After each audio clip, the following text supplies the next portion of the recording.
Atas tu turun ke bawah. Nampak jauh siap. Kita letak total 3 belon tau. Bermula daripada kiri tu 1, 2, 3. Kenapa kita letak 3? Sebab abang ni bagi tahu angin tak selalu menyebelahi satu side saja. Kadang-kadang daripada sini, kadang-kadang daripada kanan, kiri, depan. Jadi sebab tu yang kita letak 3-3 arah. Mana-mana point saya dapat tembak, maksudnya saya menang. Zul dapat tembak, maksudnya Zul menang. Aiman dapat tembak, Aiman menang. Okey, insyaAllah. Saya confirm 100%.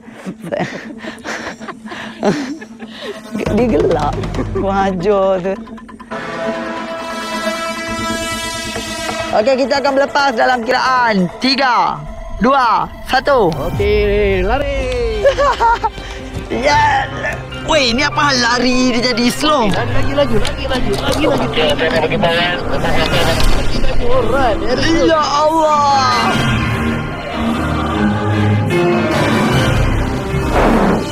Weh, walkie-talkie jatuh dia. Jatuh walkie-talkie. Dia jatuh dah? Jatuh?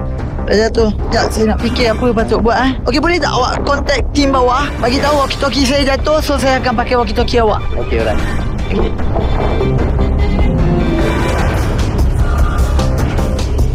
Ni kira ketinggian paling tinggi lah ni. Woo! Okey, coba Poin 1. Poin nombor 1. Okey, poin nombor 1 di hari ni kita akan shoot untuk trial poin nombor 1. Okey. Cameraman dah bergerak. Woo! Tembakan pertama. Ya Allah.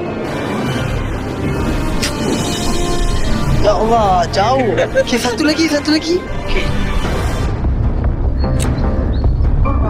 Aduh, okey, saya dah faham.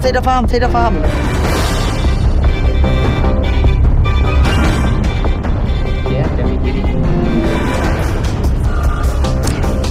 Ah!